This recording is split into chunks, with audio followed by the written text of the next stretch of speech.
Oh my gosh, the lights have turned off. What is happening? Does this mean I am a Dark-type Pokemon now? Ha, but really, Umbreon's neat. So neat that I'm making this video. Just kidding, it's still Eevee time. Something to kill the time, huh? You really think I'd willingly talk about Umbreon? It's like the bottom 6 of all of the Eeveelutions. But I guess what I should talk about is the clickbait in that title and thumbnail. I'm not gonna apologize about how great I am at getting you to click. I mean, the darkest secret. It's funny because it's overused and not true at all. Oh, and it's a Dark-type Pokemon. Or is it? You know, when I need to work and Josh is in the room, I just have to have something to listen to because that boy is loud! And when I need easy audio right now that connects super simply, my go-to choice are my Raycon everyday earbuds. These things are perfect for just sitting at my computer listening to instrumental metal, or as I call it, instrumental, because I am a dork. And I can just get up and go anywhere with them. They're just so comfy, and they go everywhere. I could just wear them every day, and it's funny, because that's what they're called. Everyday earbuds. It's pretty fitting. I mean, I can just keep listening for hours. In fact, 32 of them, which is amazing. That's some amazing battery life, and you can use them to sleep because they're so comfortable, and they have a bunch of different tips for your really weirdly shaped ears. And just in case I decide to be even dorkier, I can really rock out. And they don't fall out. And best of all, oh gosh, my head. These bad boys start at half the price of other premium audio brands, and with a 45-day happiness guarantee, there's not really anything to not love. So go ahead and click the link in the description box or go to buyraycon.com/Lockstin and get 15% off of your Raycon purchase. And a big thanks to you and Raycon for supporting this channel. That's right, Umbreon is a farce. A fake hedgehog, you could say. I mean, it's edgy enough, and I will now proceed to eat those words. Umbreon isn't exactly all that dark to me. I mean, hear me out. Most of us know that the dark type isn't literally darkness, the shadow type, but dark in a more abstract sense. The type's name in Japanese roughly translates to evil type. It's dirty tactics. Doing anything you can to win. Cheating, lying, stealing, being mean, and such. And Umbreon isn't really evil or twisted. It doesn't even fight all that dirty. Like, what's the darkest thing it does in its Pokedex entries? Oh, it's a nocturnal predator. Whoop-de-dingly-do! It has to eat to live! How menacing. Sure, it's a bit scary, I guess, but I'm sure being stalked by any nocturnal predator is scary. There's a puma behind me, isn't there? Well, let's look at the moves it knows naturally. There's Snarl, Bite, Assurance, Dark Pulse. Oh, that's it? 4 Dark-type moves? It almost knows as many fairy moves. How is this evil? I mean, yeah, sure, it still knows all these, so maybe it isn't the nicest in a fight, but is that all to its dark typing? Well, it's known as the Moonlight Pokemon, and the moon is a big rock that orbits the Earth. So I guess we have to get into symbolism to figure this out, huh? The moon has often been associated with evil things. I mean, it's what triggers werewolves, it's what allows the witching hour to exist, and in some cultures it's a portal to the underworld, or it, when full, allows demons and or wicked fey creatures to roam our plane of existence. It's a place that some wicked people get banished to in some Chinese folklore, plus all sorts of dirty deeds and crimes happen by the light of the moon. And as such, we and many animals have a natural fear of the dark. It's dangerous. So its origins are actually rather interesting for an Eevee, but its dex entries are extreme oddities. They have basically nothing to do with its presumed origins. Umbreon at first glance is a black cat, hence the dark typing, and, you know, the bad luck that black cats bring, their association with evil witches, them being bad omens to all whose paths they cross. Though interestingly, in Japan it's the opposite. If a black cat crosses your path, it's good luck, and sends positive vibes into your future. Odd, right? especially considering that the Johto region is based around this part of Japan, which is where Osaka is found, considered to be an extremely traditional Japanese city. So surely a lot of the Mon here would focus more on Japanese tradition. So maybe Umbreon doesn't actually pull from a black cat at all. Looking at it closely makes a bit of sense. You see, its ears are actually rather round and long, and I mean, compare it to its counterpart Espeon. Espeon is clearly leaning more towards cat-like with its ears, body, and tail. Meanwhile, Umbreon may be one of the least cat-like eeveelutions. Ears like this are quite unlike cat ears. They are a much more rabbit-like trait, and this, plus its love of the moon, could be seen as an inspiration from the rabbit on the moon, another cultural icon in both the Western and Eastern worlds. In fact, the rabbit of the moon is directly involved in that Chinese tale where bad folks get banished to the moon. So I suppose a dark type would be a bad folk banished to the moon, huh? So there's that. But what makes Umbreon's ears even more unique are these interesting yellow bands that, according to the Pokédex, glow when in the moonlight. When exposed to the moon's aura, the rings on its body glow faintly, and it gains a mysterious power. And there are quite a few theories about what that's based off of. Some say that the rings are similar to Egyptian symbols that were used to depict Bastet, the cat goddess. And well, it's not an entirely bad comparison, though the god Bastet was actually a sun goddess. Though, history being as dumb as it is, the Greeks didn't know how to read, and are even still struggling with reading numbers in financing. But when it comes to their interpretations and adoption of these Egyptian gods, they turned Bastet into a moon goddess in their depictions. But that's not really fair. It's like saying it's a dark type just because it's nocturnal, even though it used to be non-nocturnal as an eevee. What is the opposite of nocturnal? Diurnal, apparently. So, there's your fun fact of the day. It could be that Umbreon is inspired by Tezcatlipoca.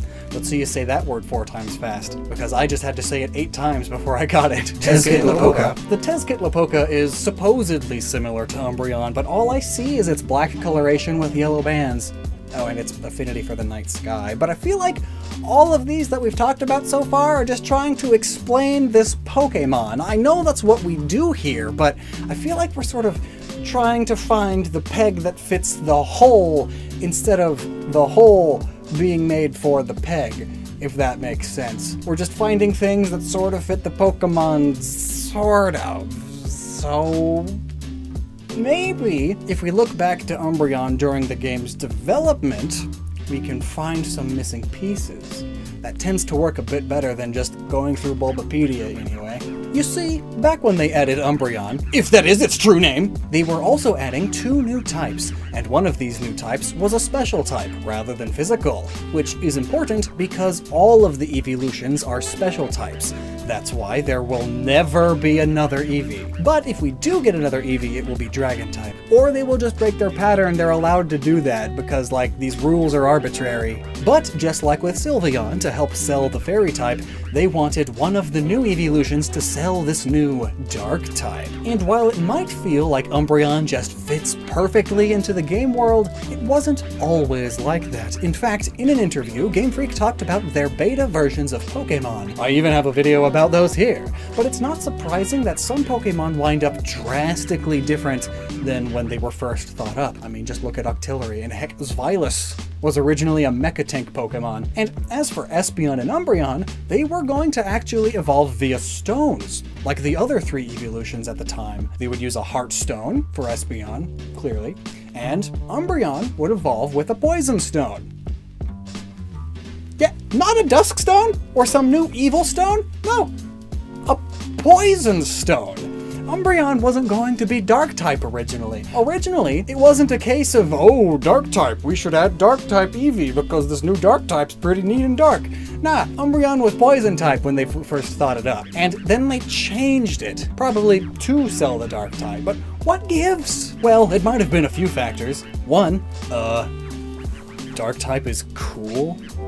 I mean, it's new and interesting. Why wouldn't you take one of your more favorite mon and have it evolved into one? And reason number 2, Espeon was going to be psychic. Poison and psychic aren't really all that related. I mean, thematically. Yes, they have interactions in the game. Poison is weak against psychic, mind over matter, and Eastern medicine or something. Yeah, poison and psychic is not nearly as interesting as the power of knowledge versus evil. The sane mind versus fear incarnate. Mean and spooky thing make brain go brrr. But not in a bad way. And on top of all that, they were adding in the new daytime-nighttime mechanic. Psychics are enlightened, and there's all sorts of higher mind concepts in various cultures that involve the sun, so that's easy.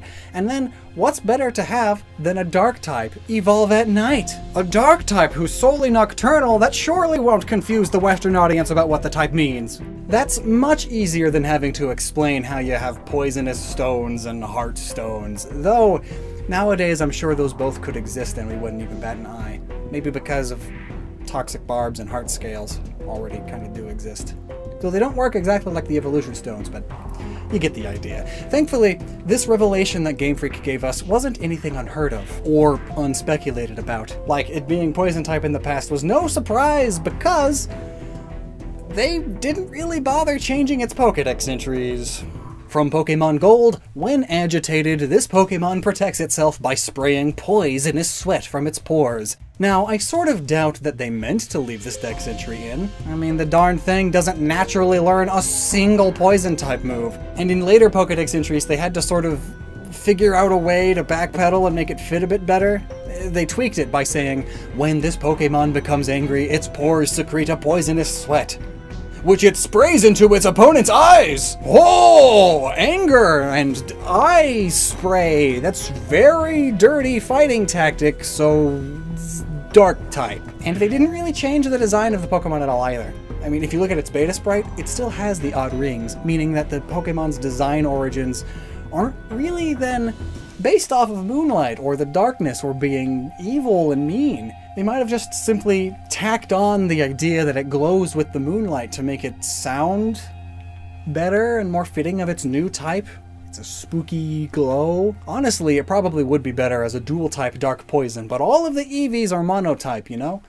Well, with the context of it originally being a poison type, we might be able to get more into its true origins. So, a poisonous cat fox is a rather odd creature, right? I mean, I know there are poisonous cat-pillars, but not cats. So we know that it's probably not based on a venomous cat, or really even a venomous mammal. Mammals and venom don't really go together. However, there are always exceptions in the animal kingdom. There are 4-ish known mammals living today that have sort of venom. The famous platypus, the North American short-tailed shrew, the Eurasian water shrew, and the Caribbean shrew, the Solenodon. They're all so adorable. There is also a primate that has venom, but it only uses it in defense. Now, here's the fun fact. The slow loris is a primate that produces a toxin from glands in its inner elbows that they can squeeze into their mouths and then deliver it to another animal with a bite. Weird, right? It's like dangerous sweat. Oh, that's what Umbreon does, isn't it? When agitated, this Pokemon protects itself by spraying poisonous sweat from its pores. Poisonous sweat. It's pretty interesting that there are actually mammals that could, in theory, produce it. So toss in some fantasy imagination and bam! Why not be able to spray it? Like maybe similar to a skunk, possibly. Though perhaps less like a hose and more like a sprinkler. A sprinkler of venom! It could also be similar to real-life cat's dander. Many people are allergic to cats and they assume it's the fur, but it's actually their dried saliva, and they happen to lick their fur a lot, so yes, the fur still carries it, but it's not the fur itself. Because of this, people allergic to cats can still be allergic to the breeds with extremely short fur, like those nudist cats.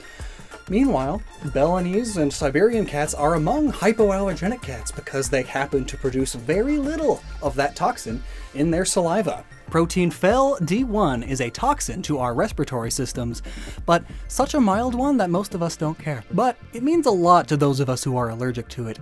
But interestingly, this protein found in cat saliva is actually extremely similar to the slow loris venom. So it could be some sort of defense the cat has evolved to have specifically to prevent predation, or as a pheromonal signal to keep them away. Now, while this is cool and all, I'm not sure Game Freak thought about all this at the time. I love to give their designs credit, but most of this information is recent. Well, at least more recent than when Gen 2 was new, which was 20 years ago. Which was 22 years ago. I've had this script for a while. But, thinking of poisonous or venomous creatures, the first thing that pops into my head is bright colors or odd patterns to ward off predators. Essentially saying, "Hey, don't touch me! You'll die!" It's incredibly common. Poison dart frogs and loads of insects are perfect examples. Umbreon's dark patterning and yellow rings are extremely contrasty with one another. I mean, heck, look at the yellow-banded poison dart frog. It's a beauty. Plus, Umbreon's shiny gives it blue rings, and what could that reference other than the incredibly famous blue ring octopus, a small creature whose toxin can kill 26 adult humans within minutes. Yeah, it's spooky stuff. It's one of the most toxic creatures on Earth, and it's blue rings. And the rest of it's yellow, which could be the yellow rings. That's probably stupid, but this octopus is really popular, especially in Japan, because they're actually pretty common over there. But trying to translate an octopus into a rabbit dog, that's an interesting one. Then again, they could have been inspired by one of many yokai, such as the Ushi Oni. And yes, I know, that is definitely not a cat. That is a gross spider bowl crab looking thing, right? However, its black body and the ability to spit poison and kill humans in the night does link it up quite a bit. Also, its appearance can match too, according to how its story is told in the Wakayama Prefecture. Specifically, their version of this yokai is said to have the body and demeanor of a cat. Or at the very least, an added cat tail. It has a cat tail. It's a spider ox with a cat tail, and it acts like a cat. It's not weird at all. It's cultural. Also, as it prowls through the woods, it's completely silent because it's a really spooky, really good predator. And interestingly enough, to ward them off, you had to state opposites. Like, rocks, float, the sun is dark! And it didn't take too kindly to the laws of physics being disrespected like that, so it left. Now, this poisonous creature may have been the inspiration along with that frog and the blue-ringed octopus, but this was only the beginning. I'm sure there are tons of stories of spooky in-the-night cat things, but the Ushi Oni is unique in that it still works after changing Umbreon's type. The Ushi Oni is a pretty evil and dark yokai, plus its fur is black and it hunts at night. Very Dark-type things, I suppose. So, I guess we could put an equal sign right between them. I guess. I've been talking a while about something that might be nothing, haven't I?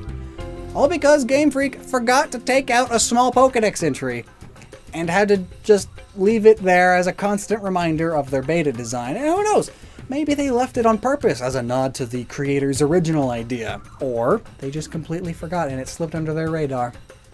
Well, Umbreon clearly has some strange origins, maybe even the weakest out of all of the Eevees.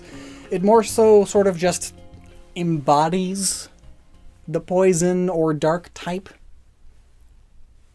rather than being a specific thing. Either that, or it's a Bakaneko, while Espeon is the Nekomata. I mean, Bakanekos are a cat yokai that terrorized people, bewildered, and cursed them with lights, and also is the perfect nighttime predator, blending into the darkness and not making a sound, all while using spiritual powers that are powered by the moon, so it stares up at the moon to charge up its energy. Yeah, that's...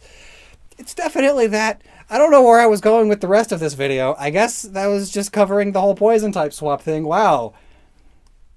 Umbreon's true origins fit into 3 sentences. And this is probably going to be one of the longest of the Eevee videos, huh? Funny how nature do that. Well, what do you think? Umbreon could be cooler. That's not what the line was, but let's leave that. Well, what do you think? Would Umbreon be cooler if it were left poison type? Let me know down below, and until next time, you never stop using your noggin.